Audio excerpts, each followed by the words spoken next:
ለዚች ንግግሬ ዋጋ ከፍላለሁ። የኢትዮጵያን የገንዘብ ሚኒስትር መኪና ላይ ቁጭ ብለው ሲያነቡ በሩን ከፈታ አድርጌ የሚያነቡት ይገባውታል ብላቸው ምንድነው የሚለው? እገባለሁ እኔ ራሴ። የሚሰግዱ ባለስልጣናትን ይስጠን። አንዳንድ ሰው ስልጣን ላይ ሲወጣ ይሳለማል፣ ቤተክርስቲያን አይሳለም። የትም ቦታ ስልጣን ቢኖርህ በእግዚአብሔር ፊት ግን ትንሽ ነው። የሚጸልይ ህዝብን ለመምራት እኮ ሳትጸልይ አይሆንም። የሚጾም ህዝብ ለመምራት እየበላህ አይሆንም። ባለስልጣናት ናቸው ቤተክርስቲያንን ደጅ መጥናት ያለባቸው።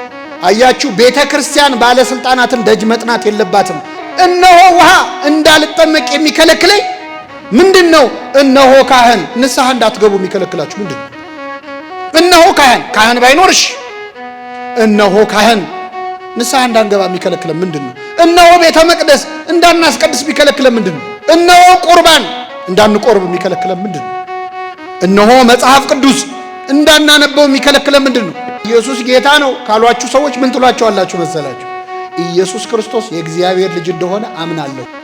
አሁን እንሰብካለን የሚሉ ሰዎች ጃንደረባውን ቢያገኙት እያነበበ ያለ ኢየሱስ ጌታ ነው ብሎ ያስደነግጡታል። ከሰረገላው ወድቆ ሌላ ችግር ሊፈጠር ይችላል።